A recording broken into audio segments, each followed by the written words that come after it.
예비된 하나님의 은혜와 축복의 말씀을 통해서 상상 그 이상의 것, 이렇게 좀 제목이라서 줄였는데, 우리가 상상하는 것 이상의 축복이다 라고 하는 의미로 주제를 삼아서 오늘 예배 참석한 우리들을 위하여 예배하신 하나님의 은혜와 축복들을 함께 나누고자 합니다.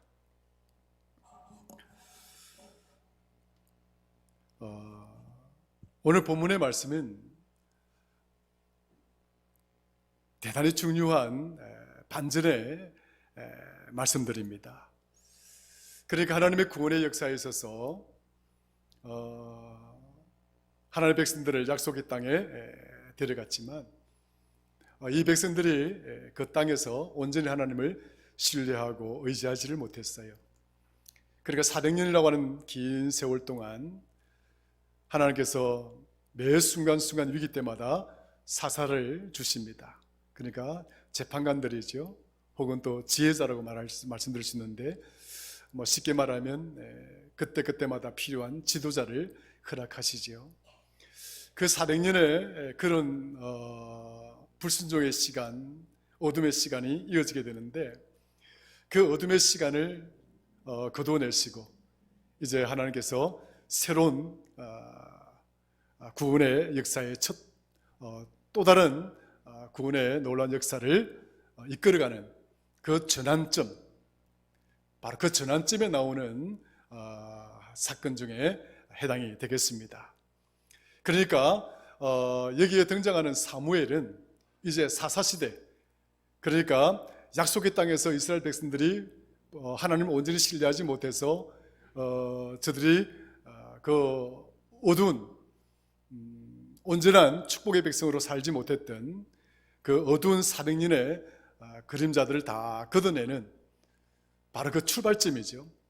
그 출발점에 그 새로운 리더가 탄생하게 되는데, 바로 그 지도자가 사무엘입니다. 근데 이 사무엘의 어머니가 누군가니까 오늘 본문에 나오는 한나라고 하는 분이죠. 한나라는 분인데 그의 아버지는 엘가나입니다. 그래서 하나님께서 이 사무엘이라고 하는 새로운 지도자를 엘가나라고 하는 사람과 한나라고 하는 이 한 부부를 통해서 하나님께서 새로운 지도자를 세우는 그 과정들을 이제 보여주는 그 중대한 대목이 되는데, 그런데 이 사무엘이 태어나기까지의 그 과정은 그렇게 만만치가 않았습니다. 큰 역사의 관점에서 보면 하나님의 계획 속에서 이미 정해져 있었던 또 하나님의 손길이었다라고 우리가 볼 수는 있겠지만, 작게 보면 한 가정에 한 여인이 이 아이를 낳기 위해서 오랜 세월 동안 눈물로 지새웠다는 거예요. 그 눈물과 그뿐이겠습니까? 그 엘가나에게는 두 아내가 있었는데 버니나라고 그러죠. 버니나. 이 버니나라고 하는 아내와 한나라는 두 아내가 있었는데, 이 버니나라고 하는 이 아내에게는, 첫 번째 이 아내에게는 자식들이 있었던 거예요. 그런데 한나는 아이를 낳지를 못했습니다. 오랜 세월 동안 아이를 낳지 못했죠. 요즘 우리 시대에서 보면 이렇게 아이를 낳지 못한다는 것이 이렇게 큰 어떤 이렇게 잘못이 있다거나 또 흠집이 된다거나 이렇게 말할 수가 없는 그런 시대를 우리가 살아가고 있습니다만은, 우리나라도 조금만 그 올라가면 그 여인들의 7급 제약이라고 했죠. 그 7가지 제약들 중에 자식을 못 낳는 것도 죄악으로 취급을 했습니다. 그러니까 그만큼 이 생명은, 이 자식을 낳지 못한다라고 했을 때에 이 여성이 갖는 그 무게의 어떤 중압감이나 그 어떤 그 마음에 짊어지는 어떤 짐들이라고 하는 것이 그렇게 가벼운 것이 아니었어요. 더군다나 이 성경시대에 이런 어떤 것으로 올라가게 되면 이 당시에 한나가 아기를 놓지 못한다는 것은 사실 여성으로서의 모든 어떤 그 존재 가치를 상실한 그런 삶이었다라고 볼 수가 있는 거예요. 이 당시 때의 그 생명이라고 하는, 그러니까 자식이라고 하는 것은 굉장히 중요한 의미를 갖고 있습니다. 한 가정의 어떤 힘, 그러니까 머리 숫자가 얼마나 되느냐에 따라서 그 가문의 위세를 드러낼 정도의 하나의 판단 기준이 되었던 요소가 바로 이런 자녀들입니다. 그러니까 한 가문 혹은 또 뭡니까 한 어떤 부족 또 한 국가 어떤 그런 공동체의 어떤 강력한 어떤 힘의 위세를 보여주는 그 여러 가지 요소들 중에서 중요한 요소 중에 하나인 이 자식이라고 하는 것, 아이를 낳는다고 하는 것. 그러니까 자식을 낳지 못한다라고 하는 이 여인의 입장에서 보면 이게 굉장히 큰 부담감이죠. 나는 더 이상 여성으로서 살아갈 가치가 없는 존재이구나. 만약에 이런 어떤 상황이 펼쳐지게 되었을 때에 한나뿐만 아니라 여기 있는 저와 여러분들도 마찬가지일 거예요. 굉장히 낙심스럽고 내가 왜 사는지 모를 정도의 그런 절망 속에서 하루하루를 보낼 수밖에 없는 어떤 그런 눈물의 삶이 이어질 거라 생각이 들어지는데, 아무튼 오늘 본문에서 그러한 어떤 뭡니까 자녀가 없는, 더군다나 한 여인은, 한 아내는 자녀가 있어서 위세가 등등하고 그 위세 등등한 한 여인을 바라보는 또 다른 한 아내는 자식이 없어서 늘 전전긍긍하고 있는 이 모습을 한번 비교를 해보시라고요. 한나의 심정을 여러분 이해하실 수가 있겠죠. 그러니까 한나는 이 사무엘을 낳기까지 그의 세월이라고 하는 것이 얼마나 고통스럽고 힘이 들고 하루하루가 눈물로 지새울 수밖에 없는 그런 시간들이었다라고 말씀을 드릴 수가 있는 거예요. 그런데 하나님께서 이 한나에게 아이를 허락하십니다. 뭐 길게 설명할 건 더 이상 할 수는 없겠고요, 시간상. 사무엘상 9장 21절에 보면, 아니요, 그 사무엘상 1장 10절에 보면 한나가 이렇게 기도를 합니다. 한나가 마음이 괴로워서 여호와께 기도하고 통곡하며 라고 나옵니다. 한나가 마음이 괴로웠다. 그냥 우리가 이렇게 기술적으로 이렇게 표현을 하고 있지만 이런 어떤 언어적인 표현, 이것으로 한나의 심정을 우리가 다 표현할 수 있는 건 아니죠.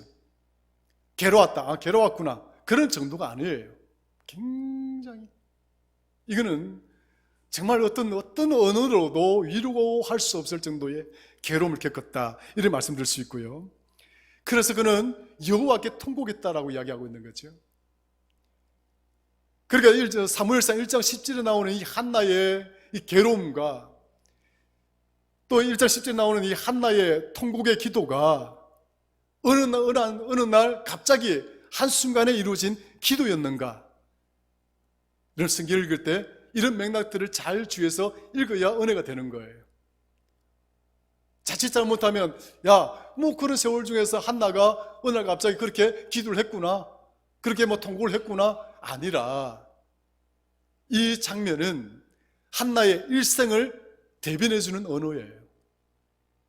한나가 사무엘을 낳기까지 그는 괴로웠던 인생이었고, 한나가 사무엘을 낳기까지 그는 통곡하는 인생이었다 하는 것을 말하는 거죠. 한나는 어느 날 갑자기 하나님 앞에 무릎을 꿇은 여인이 아니라 그는 수도 없이 하나님 앞에 무릎을 꿇었을 것이고, 그는 수도 없이 하나님 앞에 자기의 괴로움을 토로하였을 것이고, 하나님 앞에 무릎을 꿇을 때마다 멈출 수 없는 그녀의 눈물은 아마 강을 이루었다라고 표현을 해도 강은이 아닐 그런 어떤 세월들, 시간들을 보냈을 거라, 이렇게 이야기할 수 있는 거죠. 한나는 그렇게 괴로웠습니다. 한나는 그렇게 끊임없이 하나님 앞에 자신의 심경을 고백하고 통곡했습니다. 그리고 말합니다. 11절에 아들을 주시면 하나님께 드리겠습니다. 이 기도도 한나가 그냥 일순간 한번 기도했던 내용일까요? 아니에요. 따지고 보면 한나는 끊임없이 하나님, 제게 아들을 주신다면 이 아들을 하나님께 반드시 드리겠습니다. 그 기도가 한 번뿐이었겠냐고요.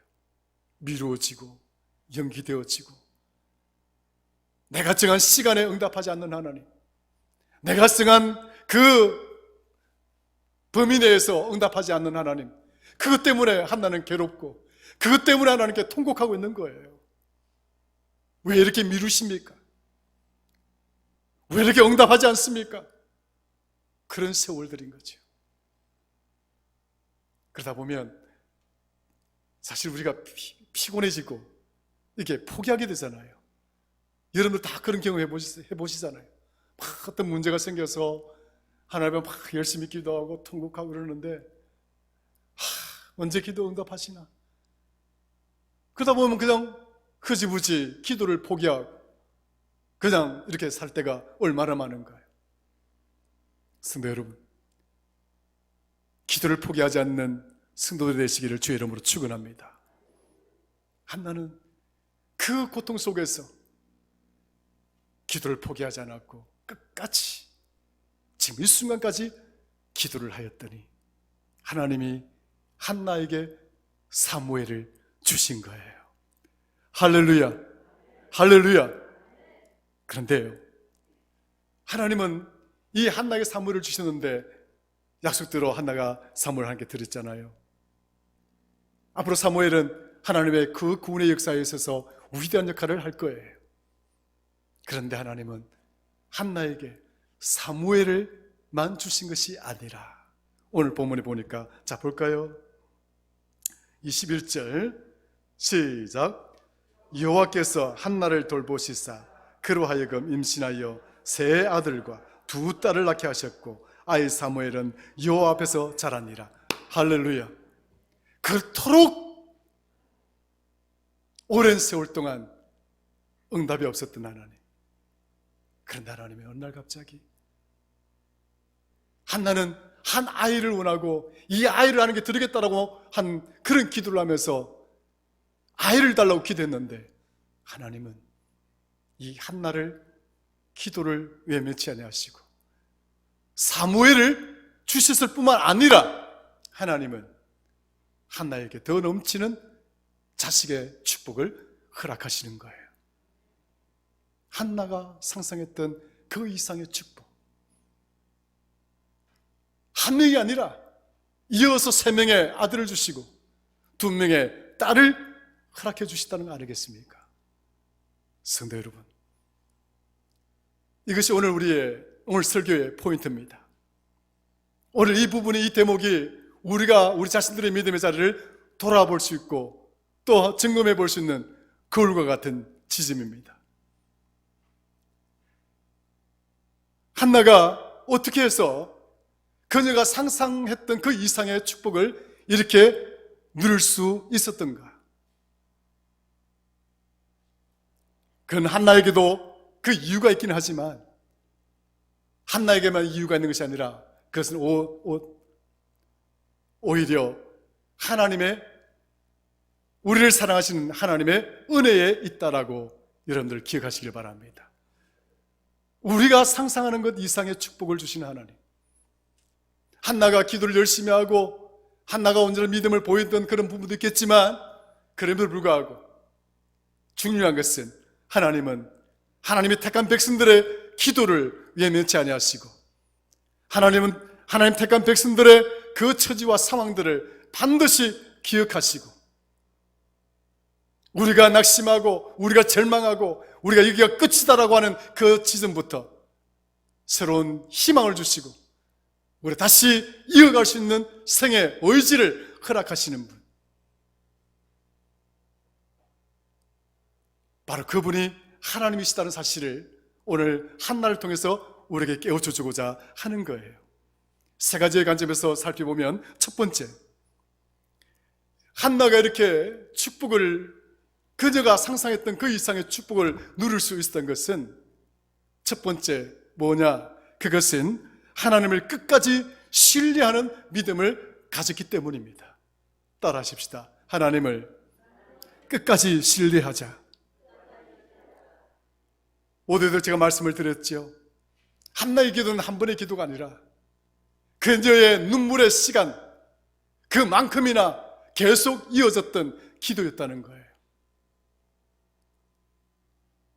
하나님이 응답하지 않는 그녀의 기도가 연기되어지는 그 가정 속에서 때로는 불평도 나고 때로는 짜증도 나고 때로는 화도 났겠지만, 그럼에도 그녀는 하나님은 반드시 나의 기도를 들어주실 것임을 믿었던 믿음이었었습니다. 그런 믿음이 있었기 때문에 그녀는 지금 통곡하고 있는 거예요. 그런 믿음이 있었기 때문에 연기되어지고 미루어지고 응답이 없었던 그 어둠의 시간들, 그 끝자락에서도 그는 포기하지 않고 한나는 기도하고 있는 거예요. 주실 것임을 믿는 거예요. 예컨대 사무엘을 이어지면 이제 하나님께서 구원의 약속의 백성들을 나라를 만드시잖아요. 그 나라를 만들 때에 하나는 첫 번째 왕을 사울 왕을 세웁니다. 이제 사무엘을 통해서 첫 번째 왕을 세우죠. 이제 국가의 면모를 갖추게 됩니다. 그 과정 속에 하는 위대한 일을 하는 거죠. 근데 사울이라는 인물, 사무엘이 이 사울을 선택하여 이스라엘의 초대 왕으로 세울 때에 이 사울의 모습이 어땠는지 아세요? 그는 굉장히 겸손했습니다. 사무엘이 하나님 뜻을 전하며 너는 이 약속의 땅에서 첫 나라를 세우는 첫 왕이 될 것이다 라고 사무엘이 사울에게 전했을 때 사울은 무엇이라고 이야기를 하는가? 사무엘상 9장 21절, 사울이 대답하여 이르되 나는 이스라엘 지파의 가장 작은 지파 베냐민 사람이 아니니까, 또 나의 가족은 베냐민 지파 모든 가족 중에 가장 미약하지 아니하니까 당신이 어찌하여 내게 이같이 말씀하시니까. 우리의 감은 너무 작습니다. 12지파 중에서 비교하면 아무것도 아닌 지파입니다. 우리 가정요, 우리 가정도 아무 별거 없어요. 나도 별거 아닙니다. 아무것도 아닙니다. 그런데 어찌 나에게 이런 큰 이야기를 하고 계십니까? 그렇게 시작되었던 사울의 출발이었어요. 그래서 사울이 왕이 되고 난 다음에 첫 전쟁을 치르게 됩니다. 그 약속에 대해서 첫 번째 전쟁을 치르게 되는데 그 첫 번째 전쟁이 암몬이라고 하는 그 옆에 있는 부속 국가들이에요. 전쟁을 치렀을 때 사울이 졌을까요? 이겼을까요? 이겼습니다. 그 전쟁의 승리의 비결은 뭐냐? 사울의 겸손한 믿음과 사울의 순종의 믿음이었어요. 할렐루야. 사울이 일생 동안 큰 전쟁을 3번 치릅니다. 첫 번째 전쟁 암몬에서 이겼어요. 근데 두 번째 전쟁이 일어납니다. 그 전쟁이 무엇입니까? 블레셋과의 전쟁입니다. 사울이 이겼습니까? 졌습니까? 사울은 계속 패했습니다. 그 전쟁을 승리로 이끌었던 자는 사울이 아니라 누구였어요? 다윗이었어요. 그래서 겨우 나라를 구했습니다. 마지막 아말렉과의 전쟁입니다. 그런데 전쟁에서 이겼어요. 그래서 전쟁에서 이기고 나니까 그 아말렉이라는 그 부족을 통해서 취득한 전리품이 얼마나 많습니까? 보니까 금은 그릇에 엄청나거든요. 그런데 하나님이 사울에게 명령했던 거예요. 너희가 이 전쟁에서 이기거든 그 아말렉이 가지고 있던 모든 전리품들은 어떻게 하라고요? 불태워라. 하나도 남김없이 불태워야 된다. 근데 사울이 이 명령을 백성들에게 전하지 못했던 거예요. 왜? 전쟁이 이기고 난 뒤에 눈앞에 뭡니까? 이런 엄청난 부가 눈에 보이는데 그걸 백성들에게 갖지 마라, 불태워라. 사울이 자신이 없었던 거예요. 그래서 그는 하나님의 명령을 백성들에게 전하지 못합니다. 그 결과로 사울은 어떻게 됩니까? 그 불순종의 대가로 사무엘이 이렇게 이야기를 합니다. 사무엘상 15장 35절. 사무엘이 죽는 날까지 사울을 다시 가서 보지 아니하였으니 이는 그가 사울을 위하여 슬퍼함이었고 여호와께서는 사울을 이스라엘 왕으로 삼으신 것을 후회하였다. 그 불순종이, 하나님을 신뢰하지 못했던 그 믿음의 모습을 사무엘에게는 큰 슬픔이었고 하나님에게는 후회되는 일이었다라고 성경은 이야기하고 있는 거예요. 성도 여러분, 어쩌면 우리는 하나님의 존귀한 백성들입니다. 하나님의 특별한 은혜 속에서 선택받은 존귀한 성도들입니다. 사울뿐만 아니라 어쩌면 우리 삶 자체도 오직 하나님을 신뢰하고 살아야 되는 그런 숙명을 가진 성도가 되어졌습니다.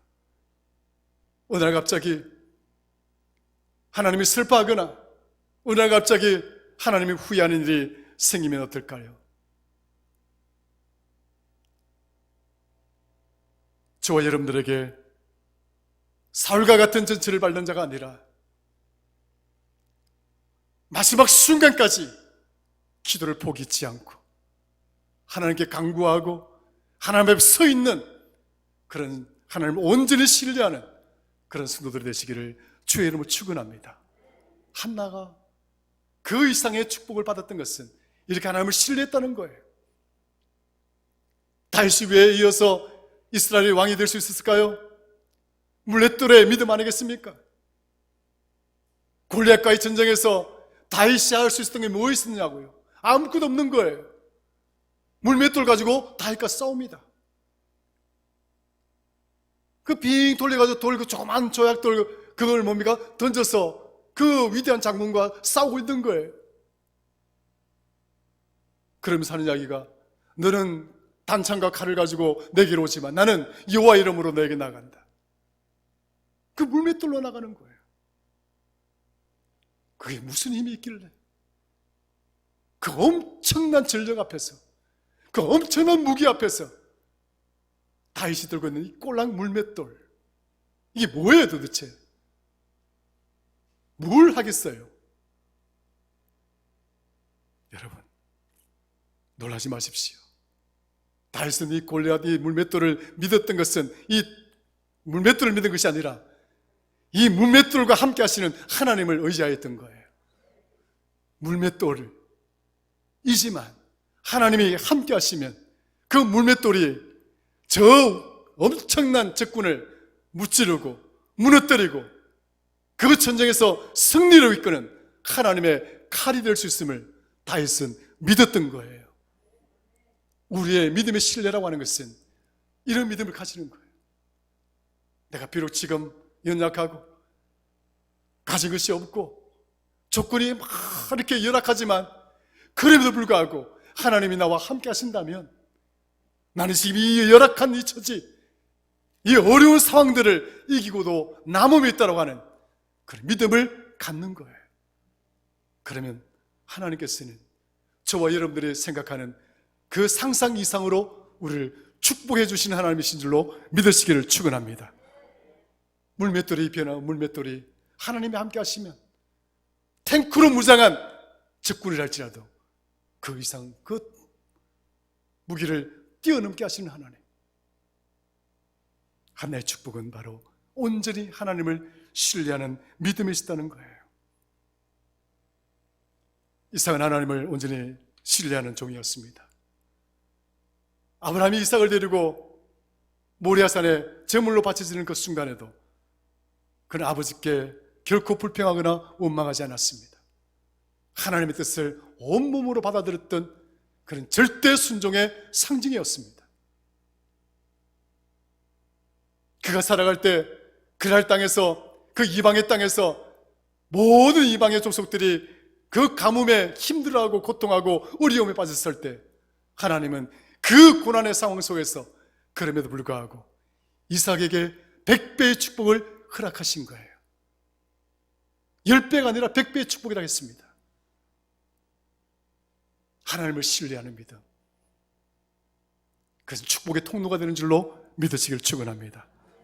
두 번째는 한나가 그녀가 상상했던 그 이상의 축복의 이유가 되었던 것은, 두 번째는 하나님께서, 하나님이 택한 백성들은 어떤 상황과 고난에 직면하게 되더라도 우리 하나님은 결코 하나님의 백성들을 외면하지 않는 은혜가 있었기 때문입니다. 한나를 외면하지 아니하셨던 그 하나님은 지금 이 순간 저와 여러분들도 외면하지 않는 하나님이신 줄로 믿으시기를 축원합니다. 하나님은 성도의 그 어려운 상황을 보고 그 고난의 상황에 대해서 눈을 감으시는 분이 아닙니다. 오히려 그 고난과 그 역경과 그 시련을 통해서 저와 여러분들을 마치 욥을 정금처럼 뽑아내셨던 것처럼 하나님의 뜻은 여러분들을 정금처럼 만드셔서 뽑아내셔서 하나님의 복이 되기를 원하시는 분이 하나님이십니다. 여러분 믿으십니까? 하나님을 온전히 신뢰하십시오. 하나님 결코 저와 여러분들을 외면하거나 버리시거나 등을 돌리시는 분이 아닙니다. 저와 여러분들을 향하여 눈을 감으시는 분도 아닙니다.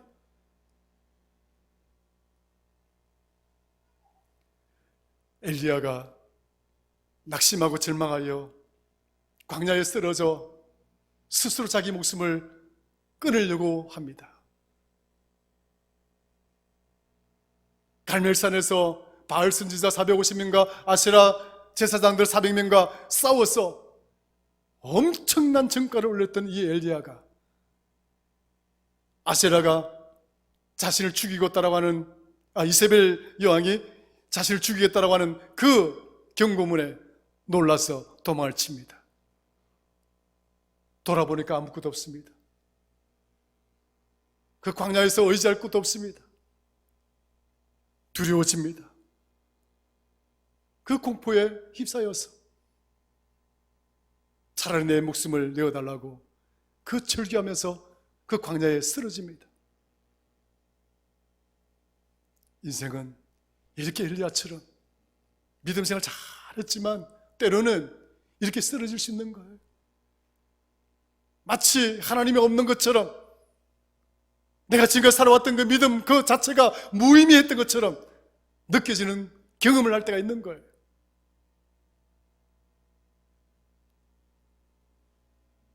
그러나 하나님은 여러분들과 저를 버리지 않습니다.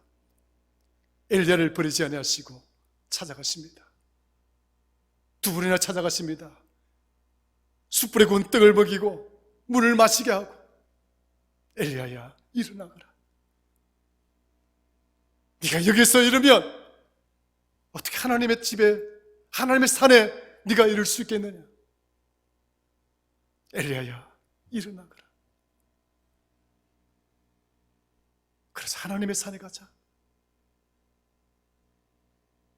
성도 여러분, 오늘 이 시간 하나님의 위로를 들으시는 저와 여러분들 되기를 주의 이름으로 축원합니다. 하나님들 위로하십니다.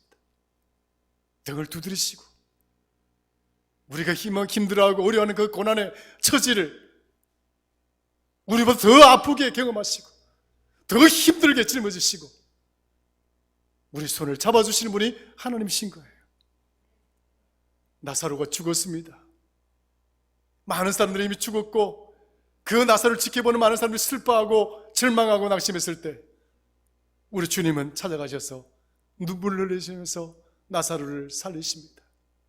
우리가 생각하는 것 이상으로, 저와 여러분들이 상상하는 그 이상으로 하나님은 축복하시는 분입니다. 여러분 생각에 갇혀서, 여러분들의 판단에 갇혀서 하나님의 뜻을 읽지 못하거나 지금 준비해놓고 계시는 그 상상 이상의 축복들을 놓치는 성도들이 아니라 나를 책임지시는 하나님의 은혜를 믿으시고 외면치 아니하시는 하나님의 은혜를 신뢰하는 저와 여러분들 되기를 주의 이름으로 축원합니다. 하나님은 마지막으로 한나의 사정을 살피시고 인도하셨던 분입니다. 한나의 사정과 한나의 처지를 살피시는 분이다. 한나가 눈물을 흘리고 한나가 고통스럽게 여기는 그 처지와 상황을 하나님은 살피시는 분이에요. 에덴 동산에서 하나님이 아담과 이브를 내쫓으실 때 내쫓는 그 장면이 정말 죽음에 이르는 그런 징벌을 받아야 되는 상황이지만, 그럼에도 불구하고 하나님은 이 사람들에게, 아담과 이브에게 가죽옷을 지어서 입히십니다.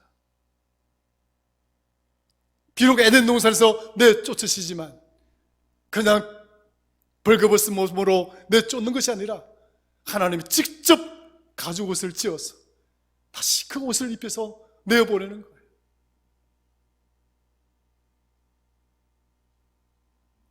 하나님은 저와 여러분의 처지를 살피십니다. 아브라함과 사라가 아기를 갖지 못했습니다. 아기를 주겠다고 그러니까 비웃었습니다. 내 나이가 100살인데요.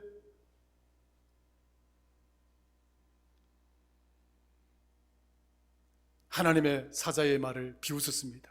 장난치십니까? 농담하십니까? 그 비웃음 있었음에도 불구하고 하나님은 아브라함과 사라의 처지를 이해하시고 100세가 되었어도 아기를 주셨던 분입니다. 우리의 생각과 우리의 상상을 뛰어넘는 하나님의 은혜가 있는 거예요. 광야에서 갈 길을 몰라서 방황하고 유리방황하고 분통을 터뜨리고 원망하고 불순종했던 백성이었지만, 그럼에도 불구하고 하나님은 하나님의 택한 백성들을 버리지 아니하시고 낮에는 구름기둥으로 밤에는 불기둥으로 저들을 데려가시고 저들이 도착해야 될 그곳에 미리 장막을 쳐두시고 부모가 아기를 낳듯이 자기 백성을 아기처럼 안으시고 40년의 험난한 그 광야의 시간들을 승리케 하신 분이 하나님이십니다. 오늘 한나에게 베푸신 이 하나님의 한나가 상상했던 그 이상의 축복은 한나의 것뿐만 아니라 오늘 저와 여러분들의 축복이 되기를 주의 이름으로 축원합니다. 하나님을 온전히 신뢰하는 성도들 되십시오. 어떤 고난과 입경 속에서도 절망하거나 낙심하지 마시고 하나님이 반드시 책임지심을 믿으시기를 축원합니다. 그리고 내 사정, 내 처지와 내 형편을 하나님 일일이 다 헤아리시고, 그래서 내게 있어야 될 것, 내게 필요한 것 반드시 하나님께서 주시고 나의 미래의 삶을 이끌어 가실 것임을 믿으시고 언제나 하나님을 신뢰하는 그 믿음 속에서 승리하는 저와 여러분들 될 수 있었으면 좋겠습니다. 다가오는 주일은 추수감사주일입니다. 한 해를 마무리하고 우리가 하나님께 드리는 이 감사의 절기입니다. 한 해 동안 여러분들을 돌아보십시오. 하나님 우리를 어떻게 붙드시고 이끌어 오셨는지. 어느 집에는 과실이 있을 것입니다. 어떤 집에는 빈 우리일 수도 있어요. 열매가 없는 가수원을 가진 그런 시간이 있을 수도 있습니다. 그러나 하나님의 축복, 우리가 생각하는 것, 상상하는 그 이상으로 저와 여러분들을 위해서 그 축복을 준비해놓고 계심을 믿으시고, 그저 추수감사절이니까 적당하게 감사하는 그런 성도의 믿음이 아니라 정말 한 해를 마감하는, 그리고 한 해를 인도해 주신 그 하나님께 저와 여러분들이 최선을 다해서 그 믿음을 보여주고 그 믿음의 배짱에 감사가 있는 그런 절기가 되었으면 좋겠습니다. 하나님이 책임져 주심을 믿으시고 한 주간 감사로 시간을 보내시고 다가오는 추수감사 쓸 때는 정말 큰 감사로 하나님께 영광을 돌리는 저와 여러분들 되기를 주의 이름으로 축원합니다. 하나님 아버지 고맙습니다. 하나님은